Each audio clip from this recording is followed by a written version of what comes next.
في الآفاق بأحمد وفي الأرض بأبي القاسم محمد.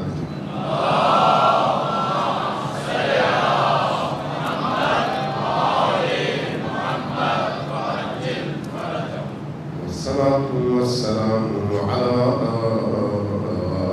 أولاده الطيبين الطاهرين المعصومين، واللعنة الدائمة على أعدائهم أجمعين من يوم عداوتهم إلى قيام يوم الدين.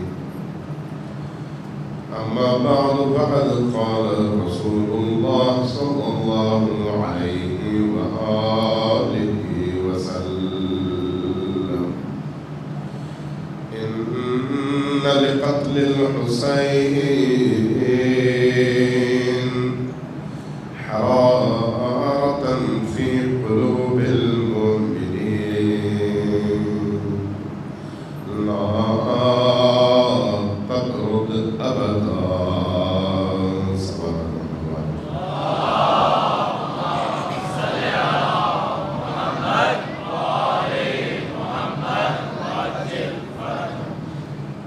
سروات کی آواز انہیں یہاں پر قریب سے تو اونچی آوازیں آ رہی ہیں، دور والوں کی آواز نہیں آ رہی. ذرا اونچی آواز سے سب مل کر واجب پر کے ساتھ سروات علی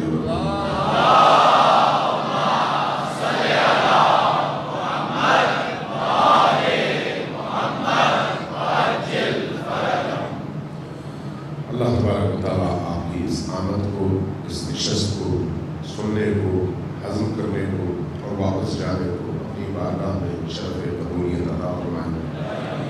اور ہمارے یہ لمحات جو اس مسجد میں امام بارگاہ میں گزرتے ہیں اور یاد حسین کے ساتھ، ذکر حسین کے ساتھ گزرتے ہیں، ان کو ہماری زندگی کا سب سے زیادہ قیمتی سرمایہ قرار دیں. ایک اور پھر سروات میں چیز پر محمد والی محمد.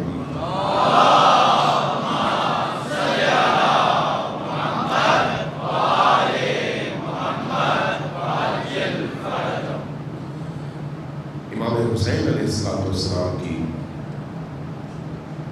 کربلا اور تحریک ایک ایسی تحریک ہے جس نے تاریخ اسلام میں اس کا رخ بھی چینج کیا ہے، اور اس کے ساتھ ساتھ ایسے اثرات چھوڑے ہیں جن کو ختم کرنے کے لیے اس دور سے لے کر آج تک مسلسل کوششیں جاری ہیں. لیکن خون حسین کی تاثیر، پیغام حسین کا اثر اور زینب کبریٰ سلام اللہ علیہا کی وہ جو تحریک ہے جو شام غریبہ سے شروع ہوئی ہے، اس نے بنی نوع آدم کو بھی اور خصوصی طور پر اسلامی معاشرے کو بھی جینے کا، سوچنے کا اور دین کی طرف دیکھنے کا ایک نیا زاویہ فراہم کیا ہے. شاید کچھ لوگ اب بھی ایسے ہوں جو دین کو اپنے لیے نجات کا ذریعہ سمجھتے ہوں لیکن دین کی روح سے باخبر نہ ہوں. ایسے لوگ عام طور پر نماز، روزے، حج، زکوٰۃ ہی کو اپنے لیے نجات کا ضامن سمجھتے ہیں، اور اس کے نتیجے میں جب وہ حج کر کے آتے ہیں تو گویا سمجھتے ہیں کہ انہوں نے بہت بڑا تیر مارا ہے اور سارے اپنے گناہ معاف کروا لیے ہیں. روزہ رکھ لیتے ہیں تو سمجھتے ہیں کہ انہوں نے بہت بڑا کارنامہ انجام دیا ہے. ایک دفعہ قرآن ختم کر لیتے ہیں تو گویا سمجھتے ہیں کہ ہم نے بہت بڑا کارنامہ انجام دیا ہے اور گویا ہم نے مسلمان ہونے کا حق ادا کیا ہے. یہی صورتحال تشیعوں کے اندر بھی ہے کہ اگر ایک دفعہ محرم کی عزاداری بھرپور طور پر ہم نے کر لی تو سمجھتے ہیں کہ ہم نے اپنے سارے گناہ بھی بخشوا دیے اور اپنا دین بھی محفوظ کر لیا. یا اگر ایک دفعہ فرض کریں ہم کربلا کی زیارت کر کے آتے ہیں تو سمجھتے ہیں کہ ہم نے باقی سارے اپنے گناہ دھلوا لیے اور اب پاک و پاکیزہ ہو گئے. اگر ہم دین کو سمجھنا چاہیں تو دین کو اس کی جامعیت کے ساتھ سمجھنا ضروری ہے. یہ نہیں ہو سکتا کہ ہم اس کے ایک پہلو کو لیں باقی پہلوؤں کو چھوڑ دیں. میں ایک مثال دے کر آتا ہوں پھر حدیث کی طرف. کچھ لوگ کسی پر جگہ پر جمع تھے, آپس میں گفتگو کر رہے تھے. ایک نیا گزرنے والا آیا, اس نے دیکھا کہ یہ سب لوگ بڑی عجیب و غریب گفتگو کر رہے ہیں. رک گیا, دیکھا یہ سب کے سب نابینا ہیں, نابینا لوگ ہیں, آپس میں بیٹھے ہوئے 4-5 لوگ ہیں اور بات چل رہی ہے ہاتھی کے حوالے سے. ہر بندہ اپنی رائے دے رہا ہے کہ ہاتھی ایسا جانور ہے. اس شخص نے جب دیکھا کہ یہ سب اپنی اپنی رائے دے رہے ہیں تو اس نے کہا کہ بھئی تم لوگوں نے ہاتھی کو دیکھا ہے؟ کہا نہیں. تو کہا پھر یوں کرو, پہلے جاؤ ہاتھی کو دیکھو, اس کے بعد ہاتھی کے بارے میں رائے دو. سب کو تجویز پسند آئی. وہ بندہ ان کو لے کے چلا گیا ہاتھی کے پاس.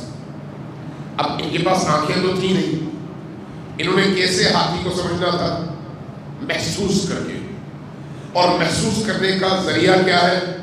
آنکھوں کے بعد یا سونگنا ہے, یا چکھنا ہے, یا سننا ہے, یا ہاتھوں سے لمس کرنا ہے. جن کے پاس آنکھ نہ ہو وہ اگر کسی چیز کو محسوس کرنا چاہیں, اس کے حجم کو, اس کی کیفیت کو, اور وہ مادی ہو تو اس کا ذریعہ ہاتھ ہے, لمس کر کے محسوس کریں. لہذا ہاتھی کے پاس گئے, ہر ایک نے ہاتھی کو ٹٹولنا شروع کر دیا. ٹٹولا, کسی کے ہاتھ میں ہاتھی کی دم آ گئی, کسی کے ہاتھ میں ہاتھی کی سونگ آ گئی, کسی کا ہاتھ ہاتھی کی پشت پہ پڑا, کسی نے ہاتھی کے دانت پکڑ لیے. ہر ایک نے چونکہ آنکھیں نہیں تھیں اس لیے اپنے حساب سے ہاتھی کو محسوس کیا. اب آنکھ والے نے پوچھا کہ اب بتاؤ بھئی ہاتھی کیا ہے؟ تو جس کے ہاتھ میں سونگ آئی اس نے کہا ہاتھی ایک لمبے پائپ کا نام ہے.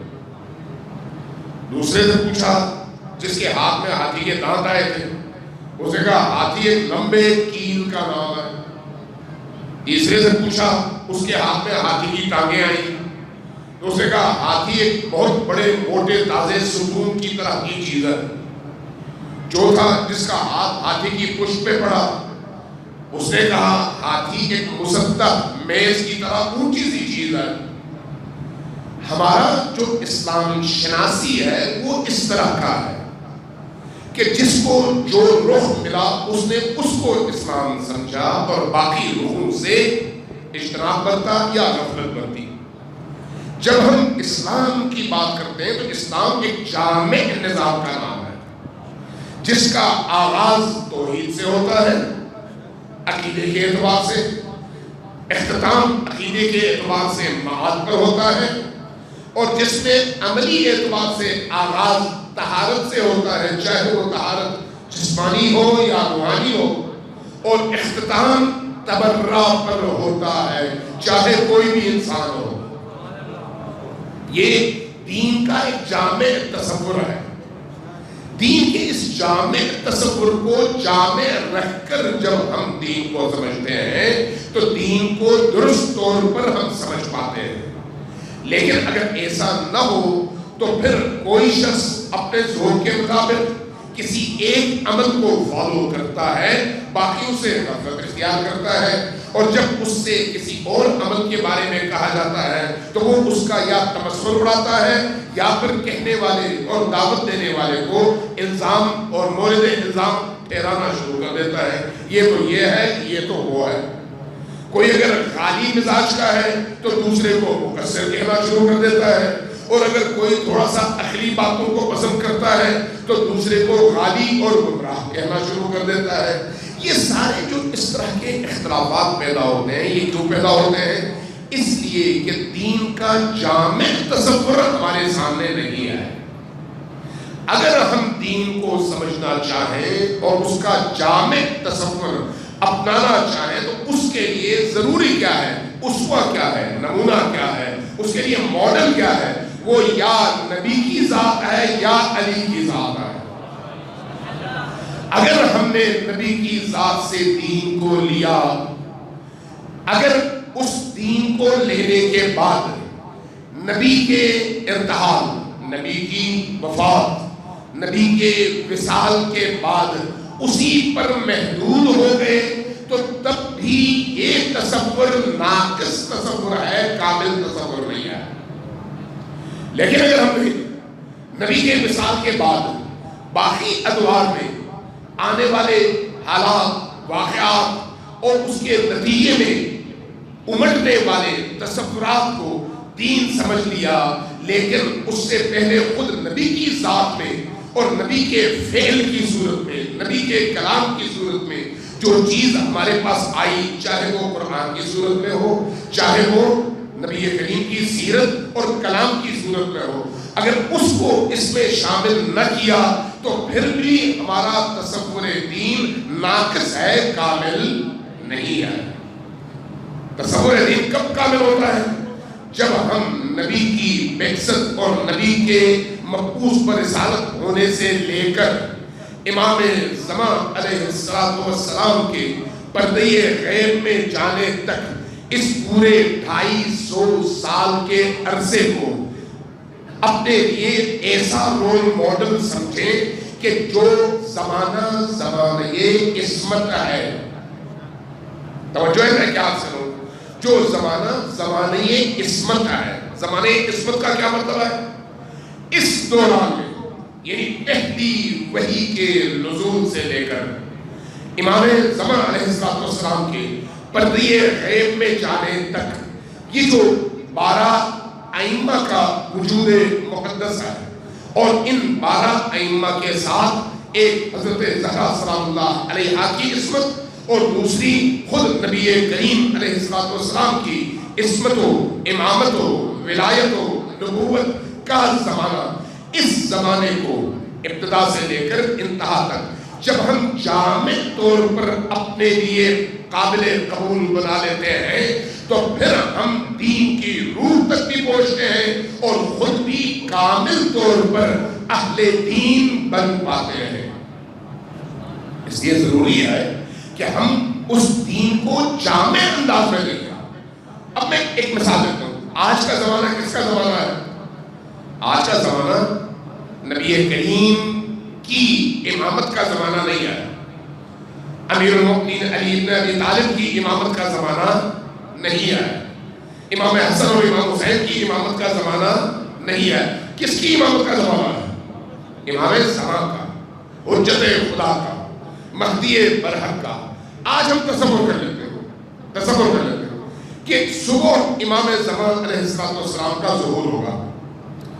اگر آپ ظہور پذیر ہوئے اور آپ نے ظہور فرمایا اور ہمارے انسانی معاشرے میں تشریف لائے تو ہمیں اس امام زمان سے توقع کیا ہونی چاہیے اور امام زمان کو ہم سے توقع کیا ہونی چاہیے؟ جو کچھ ہم کرتے ہیں اپنی عملی زندگی میں، کیا یہ کام امام زمان علیہ السلام کے منشا اور ان کے دین کے مطابق ہے یا نہیں ہے؟ یہ سوال ہے۔ اس سوال کا جواب مجھے نہیں دینا بلکہ ہم میں سے ہر فرد کو دینا۔ کامل دین کا مطلب کیا ہے؟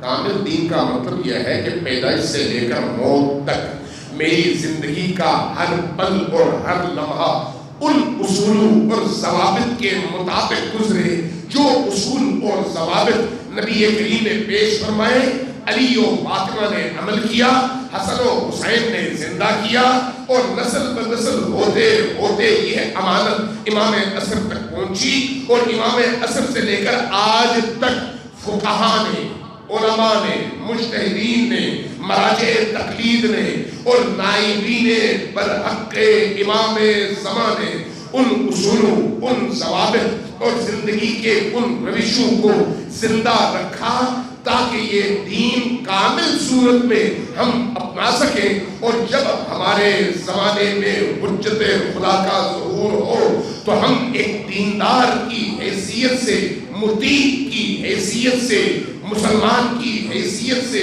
موحد کی حیثیت سے اس شخصیت کی بارگاہ میں جب حاضری دیں تو ہماری پکڑ نہ ہو، بلکہ وہ ہمیں اپنے سینے سے لگا کر کہہ سکیں کہ یہ میرے نانا کا امتی بھی ہے، میرے بابا کا وہ پیروکار جس کو ہم مولائی اور علی والا کہتے ہیں وہ بھی ہے، اور حقیقی معنوں میں منتظر بھی ہے۔ اگر یہ جو کمال کا درجہ ہے، یہ ایک شیعہ علی ابن ابی طالب کی زندگی کی منزل ہے۔ اگر اس مقام پر ہم پہنچ سکیں تو ہم شیعہ ہیں، اگر اس روش کے تحت ہم زندگی گزار سکیں تو یہ ایک شیعہ کی زندگی ہے۔ اب یہ یاد رکھیے کہ خشک مفاہیم کبھی بھی انسان کو اپنے اندر کی دنیا میں منقلب نہیں کرتے، اس کے اندر تبدیلی نہیں لے کر آ سکتے۔ خشک مفاہیم، خشک باتیں، ان خشک باتوں کے ساتھ کچھ احساسات، کچھ جذبات، کچھ عاطفہ، کچھ محبت، کچھ عشق، کچھ وہ محبت کی شدت، یہ چیزیں ایسی ہیں جن کا ان خشک مفاہیم کے ساتھ موجود ہونا ضروری ہے۔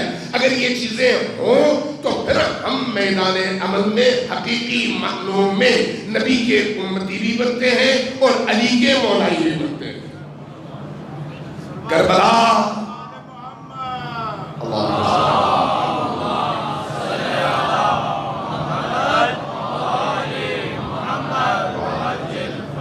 کربلا، ذکر حسین، شہادت شہدائے کربلا، واقعات کربلا کے، یہ وہ حقیقت ہے جو ہماری خشک اور تاریک زندگی میں نور بکھیرنے اور ہمارے اندر کی دنیا کو نورانی اور نمکین بنانے کا کردار ادا کرتے ہیں، ہمارے اندر کی دنیا میں انقلاب کا باعث بنتے ہیں۔ اگر ائمہ ہدا علیہ السلام کی ولایت، مودت اور محبت نہ ہو، اگر علی کا عشق نہ ہو، اولاد علی کا عشق نہ ہو، تو انسان چاہے پوری عمر سجدے میں گزار دے، کبھی بھی سجدے کی لذت سے آشنا نہیں ہو سکتا۔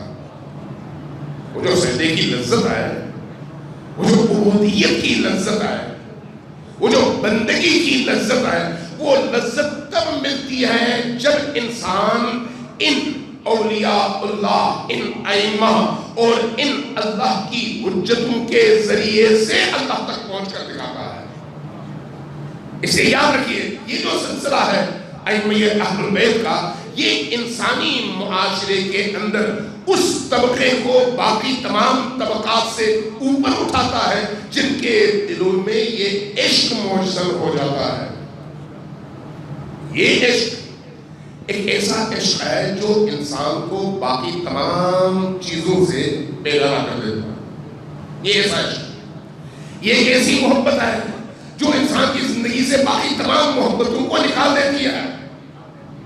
یہ ایک ایسی مودت ہے، عشق اور محبت کی انتہا، کہ جس کی آمد کے نتیجے میں انسان باقی تمام وابستگیوں سے بالا تر ہو جاتا ہے، اوپر اٹھ جاتا ہے۔ امام جعفر بن صادق علیہ السلام کی بارگاہ میں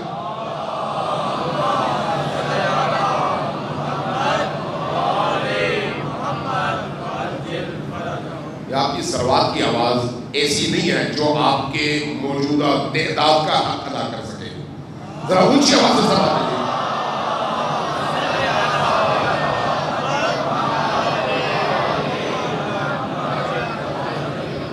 میں نے غالباً کل رات عرض کیا تھا کہ یہ جو درود آپ بھیجتے ہیں اس کو آپ معمولی نہ سمجھیں، معمولی نہ سمجھیں، اپنی زندگی کا وہ حصہ بنا دیں اس کو، جس کے بغیر آپ ایسے لگیں جیسے ماہی بے آب ہو۔ جیسے پانی سے مچھلی کو باہر نکال دیا جائے تو کیسے وہ تڑپتا ہے، اسی طرح سے بغیر حب اہل البیت، بغیر درود، بغیر صلوات کے انسان اپنی زندگی کو کھوکھلا محسوس کرے، چونکہ یہ عبادت ایسی عبادت ہے، اس عبادت کے نتیجے میں اس دنیا میں بھی اور اس دنیا میں بھی زندگی بدل جاتی ہے۔ اس لیے جب صلوات بھیجیں ضرور بھیجیں، مسلسل بھیجیں، لیکن جب بھیجیں واجل فرجہم کے ساتھ بھیجیں، اور دل کی گہرائیوں سے آپ کے صلوات کی آواز بلند ہونی چاہیے۔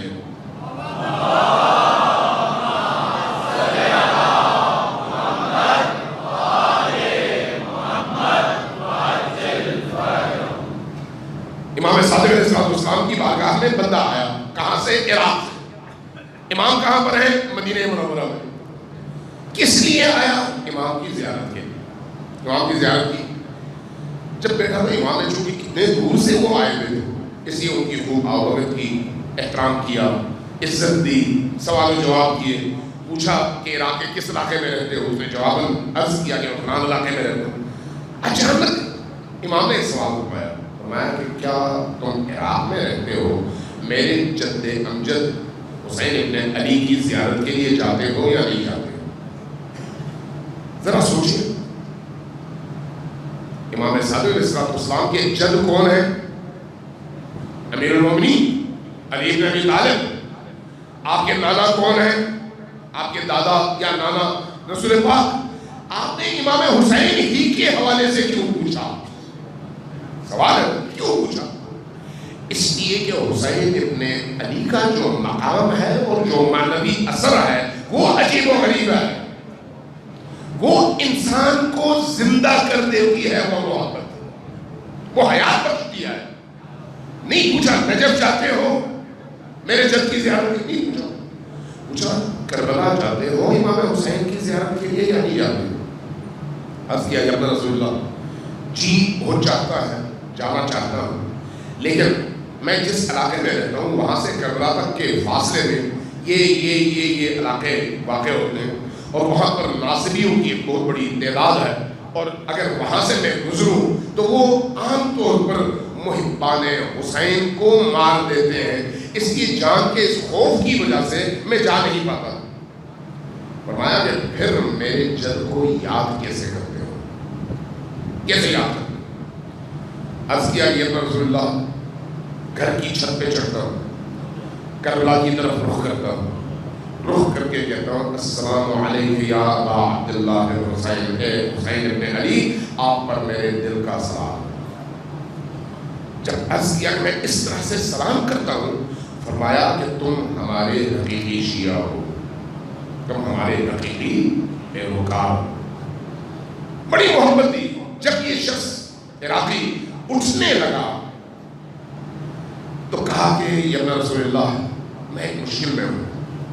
فرمایا کس مشکل میں ہوگا؟ میں بہت زیادہ مقروض بھی ہوں، مالی تنگدستی کا شکار بھی ہوں، آپ کے پاس میں مانگنے نہیں آیا، لیکن میری یہ دعا فرمائیے کہ اللہ تبارک و تعالیٰ میری اس غربت اور فقر کو تبدیل فرمائے۔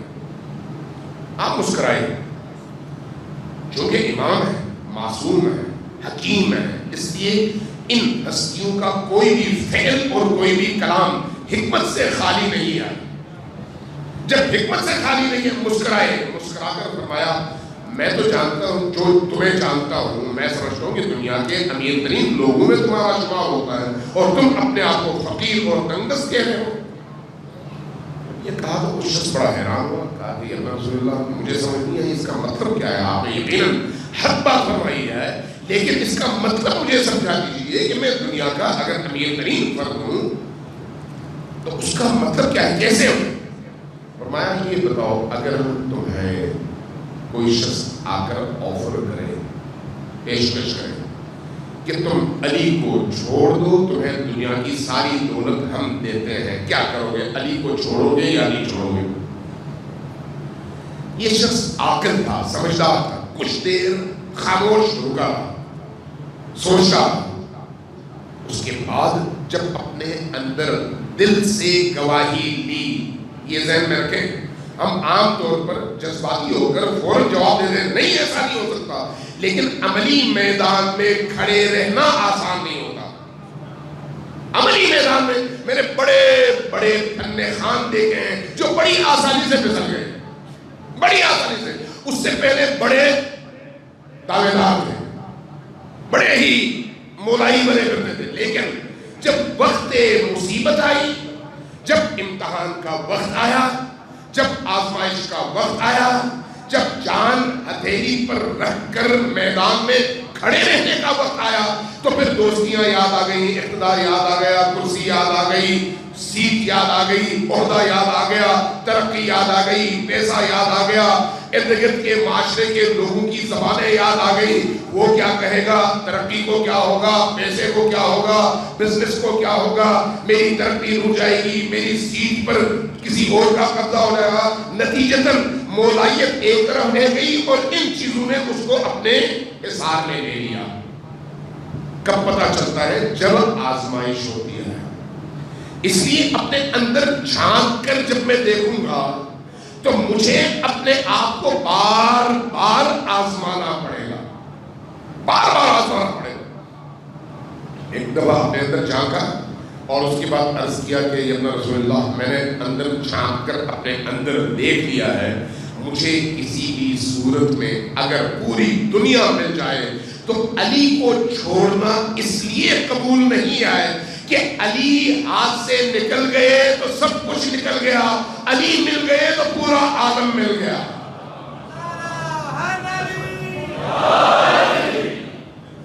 جیسے یہ کہا, امام نے فرمایا کہ میں نے کہا تھا نا کہ تم دنیا کے امیر ترین انسان ہو, جس کو علی کی یہ معرفت مل جائے, علی کا یہ حب, عشق اور یہ مودت مل جائے, وہ شخص کبھی بھی غریب نہیں ہوتا.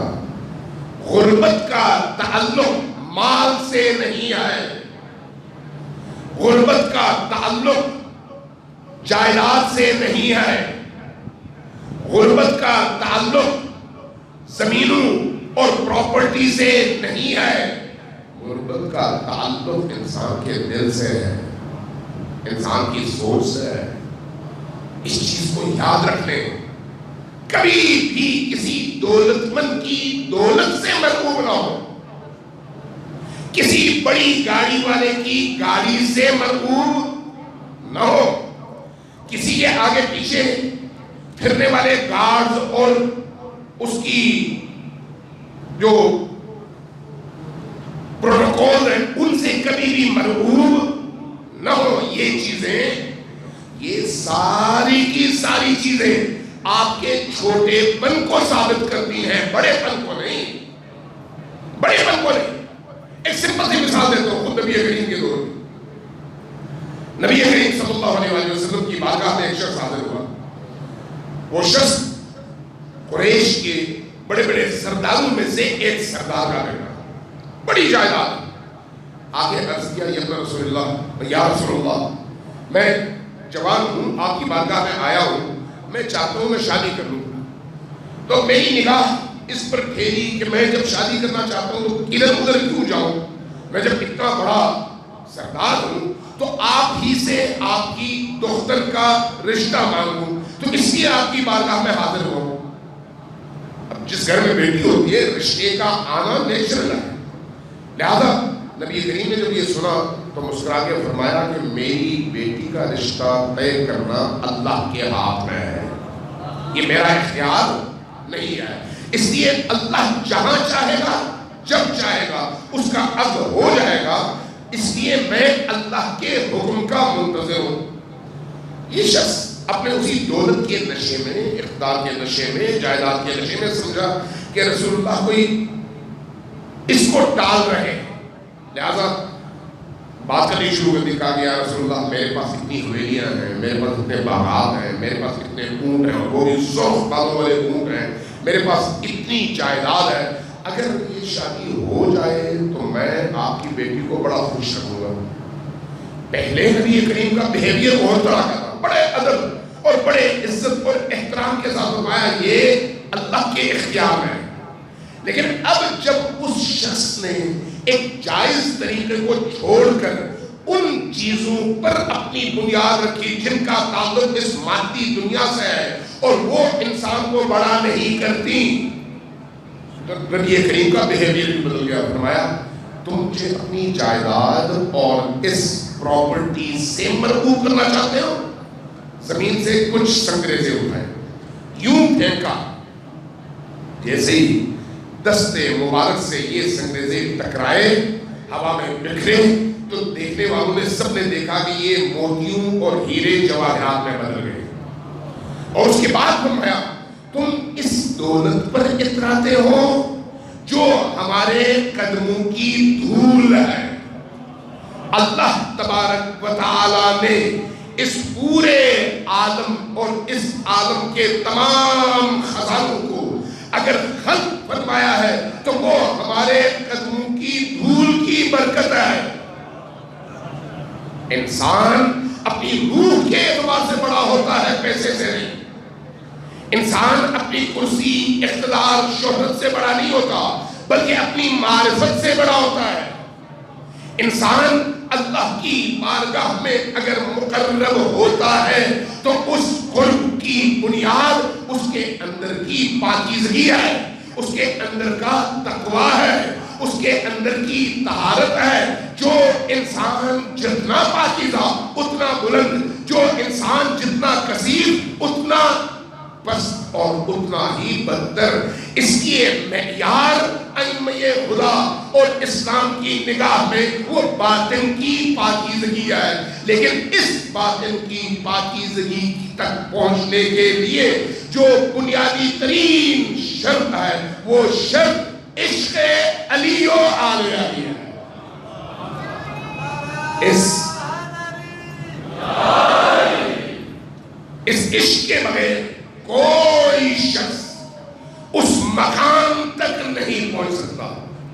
اس محبت کے بغیر کوئی شخص اس مقام تک نہیں پہنچ سکتا. اس لیے یہ جو ہستیاں ہیں نبی کریم سے لے کر امام عصر تک، جن کو ہم معصوم کہتے ہیں، یہ مجموعی طور پر آپ سمجھیں ایک انسان کی زندگی ہے. ایک انسان کی چہرے الگ ہیں، مناصب مختلف ادوار میں الگ ہیں، لیکن حقیقت ایک ہے. اس لیے ان کی گفتگو میں فرق نہیں آیا، اس لیے ان کے کردار میں فرق نہیں آیا، اس لیے ان کی زندگیوں میں تضاد نہیں آیا. اس لیے جو پہلے نے کہا وہی آخری کہتا ہے، جو درمیان والے نے کہا وہی آخری اور پہلا کہتا ہے. فرق آپ کو نہ کلام میں نظر آتا ہے، نہ سیرت میں نظر آتا ہے، نہ عمل میں کوئی فرق نظر آتا ہے. لہذا جب آپ پہلے کو قبول کرتے ہیں تو اس کا مطلب یہ ہے کہ آخری تک آپ نے قبول کر لیا ہے، اور قبول کرنا ضروری ہے. اگر آپ 11 کو قبول کریں 12ویں کو چھوڑ دیں تو آپ نے 11 کو قبول نہیں کیا. اگر آپ نے 6 کو قبول کیا 6 کو چھوڑ دیا تو اس کا مطلب یہ ہے کہ آپ نے ان 6 کو بھی قبول نہیں کیا. یہ تسلسل ہے، ایک ہی حقیقت کے چہرے ہیں. اب جب ہم اس نقطے تک پہنچ گئے تو یہ یاد رکھیے کہ ولایت اہل البیت اور ولایت علی و آل علی، ولایت امام حسن، ولایت امام حسین، یہ دائرہ سب کا ایک ہی ہے. شخصیات سب کی ایک ہے اور ولایت بھی سب کی ایک ہے. اگر آپ نے اس ولایت سے اپنا ہاتھ مضبوطی سے اس ولایت کو پکڑ کر ثابت کیا تو آپ نجات یافتہ ہو گئے، ادھر بھی اور ادھر بھی. اگر کسی نے چھوڑ دیا تو اس کا مطلب یہ ہے کہ وہ ادھر بھی گیا ادھر بھی گیا. میں نے کل کئی بار عرض کیا بحریہ کی مجلس میں آپ سے کچھ شیئر کرنے لگا ہوں، چونکہ موضوعات مختلف ہیں اس لیے ادھر کی بات میں ادھر نہیں کرتا، ادھر کی بات وہاں پر بھی نہیں کرتا. لیکن یہ نقطہ بڑا ایسا عجیب ہے. کل ہمارے بڑے ہی عزیز دوست بھی بھائی بھی وفات پا گئے، ان کا جنازہ تھا، ہم نے دفنایا. دفنانے کے بعد جب ہم نکلنے لگے، جب ان کو قبر میں دفنا رہے تھے اور ان کے چہرے کا رخ ہم قبلہ کی طرف موڑ رہے تھے تو میں اس کو سوچ رہا تھا کہ اس وقت یہ کس دنیا میں ہے، کس دنیا میں، کن مراحل میں ہے. ہم یہاں پر اس دنیا کو بہت بڑا سمجھتے ہیں، اپنے ارد گرد دیکھتے ہیں تو سمجھتے ہیں کہ اتنی بڑی دنیا ہے. 5 پرلے کا 10 پرلے کا 1 کنال کا 2 کنال کا 1 ایکڑ کا پلاٹ دیکھ لیں تو سمجھتے ہیں یہ تو بہت بڑی دولت ہے. وہ جو دنیا ہے وہ اس دنیا کی نسبت اتنی عظیم، اتنی وسیع اور اتنی وسعت والی ہے کہ آپ یہاں پر بیٹھ کر اس عالم کا سوچ بھی نہیں سکتے۔ اس لیے احادیث میں جو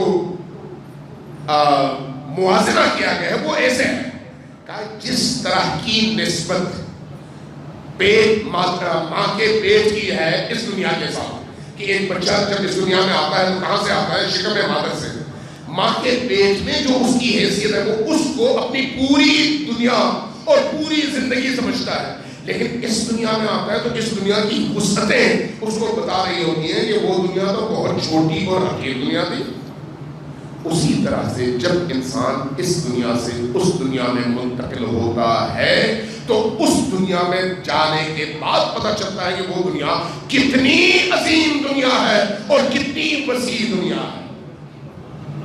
ہم ایک مرحلہ طے کر چکے ہیں، دوسرے مرحلے کی طرف جا رہے ہیں۔ جن کی داڑیاں میری طرح سفید ہیں وہ یقیناً ذرا تیزی کے ساتھ جا رہے ہیں، اور جو جوان ہیں وہ ابھی اس طرف سوچتے ہی نہیں ہیں۔ لیکن یہ یاد رکھیے کہ ہم سوچیں یا نہ سوچیں، ہماری زندگی کا ہر پل ہمیں اس طرف لے کر جا رہا ہے۔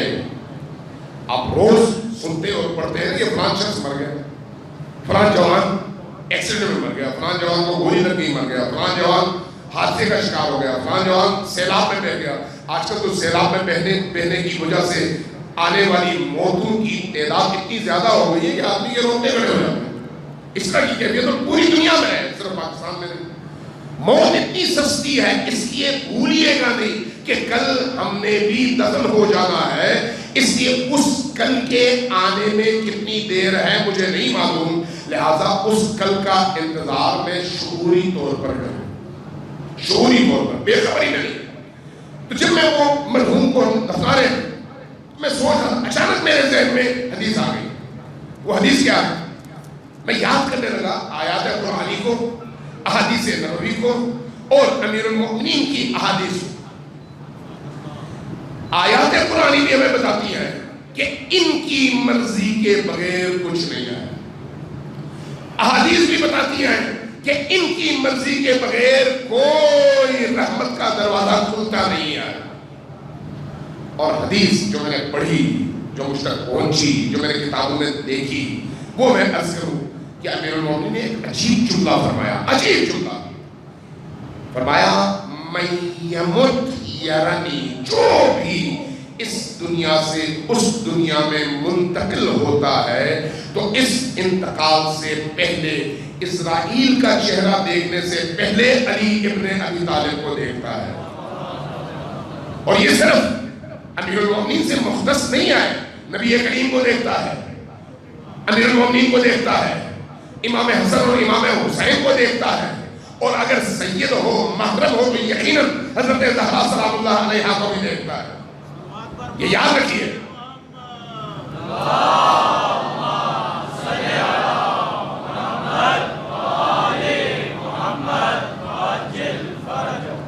تب مجھے یہ واقعہ یاد آیا کہ چند سال پہلے کچھ ہمارے جاننے والے کچھ علماء بزرگان مکہ چلے گئے تھے حج کے لیے۔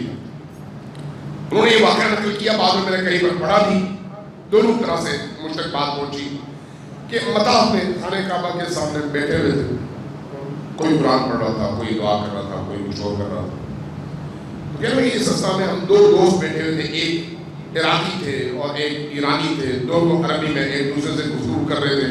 تو ساتھ میں دیکھا ایک اور عرب ہے جو کہ احرام میں تھے، اس لیے نہیں پتا چل رہا تھا کہ کہاں کے ہیں۔